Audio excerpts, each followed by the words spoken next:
my husband was listening to the was watching the announcements, and I was walking around. First, I was organizing my closet because I felt like my closet was a mess because I've been on the road for so many months. I needed something to do. That's the way I sort of process anything, is or try to avoid that it's actually things are happening. I'm like, let me just get to work, because work is always my sanctuary. So I was organizing my closet, and then I heard the categories, and I started screaming from the closet of my friends' nominations, and then it was getting close to my category. I started to pace in the bathroom, and I was like, I can't watch. I'll just walk around. I don't know. You think, you process this. You start thinking, you know what? I did the work, and it's wonderful. If I'm acknowledged, wonderful. If it's not, it's okay too, because the work still stands. So did all that work, and then suddenly my phone goes off, and I guess the feed was coming in on the East Coast sooner than what my husband was watching. And literally, I picked it up and saw, "Congratulations, Oscar nominee," and I just put the phone down like that. Because I don't, you never know how you're going to react. I literally act like it didn't happen. I was like, "Oh wow," and I put the phone down. And then I heard, and then I hear my name come up on my husband's feed, and then he bursts into tears. And of course, I start crying because he's crying.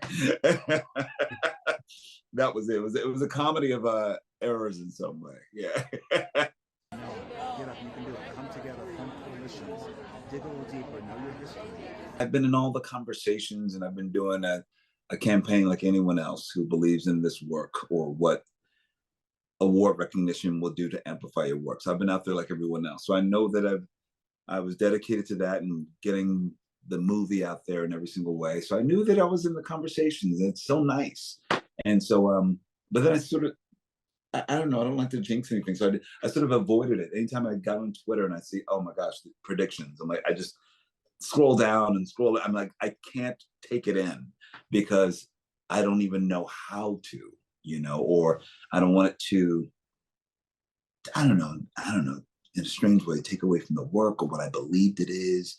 I just wanted to keep that feeling that I did something that was impactful and beautiful and that people responded to. And so the idea of getting this nomination is seismic for me. It's truly seismic. And not only, it's not only for me, it's for Bayard Rustin, it's for people who look like me, who being an openly gay man as well, or being also part Afro-Latino. I'm representing so many groups, and people were just like so happy for me that I exist in this space and I lead the way I do and lead this work, and to be acknowledged. It's not only for me, it's for so many communities. That's what I think it is. Well, lastly, what was the best day of filming? Oh man, the best day of filming are many, but I will say when the final scene when we're all around the tree. I feel like I've always approached my work in this industry without limitation. I never put limitations on what I can do. I would also create and build spaces or film or television or theater.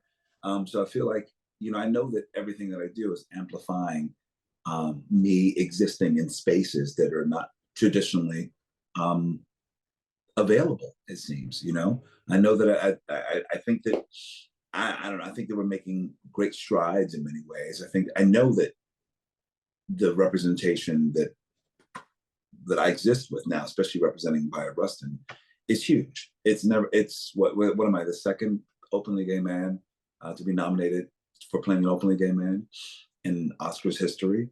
That's pretty profound. I didn't recognize that. I thought, oh, okay, but I'm also hoping that people always remind themselves of seeing the craftsmanship that goes into it. It's not just because I'm gay that I could play this role. It's just, I had to craft this like I would craft any character, whether crafted Mr. The Color Purple or X and Zola. It's like it takes the same amount of curiosity and integrity and work ethic.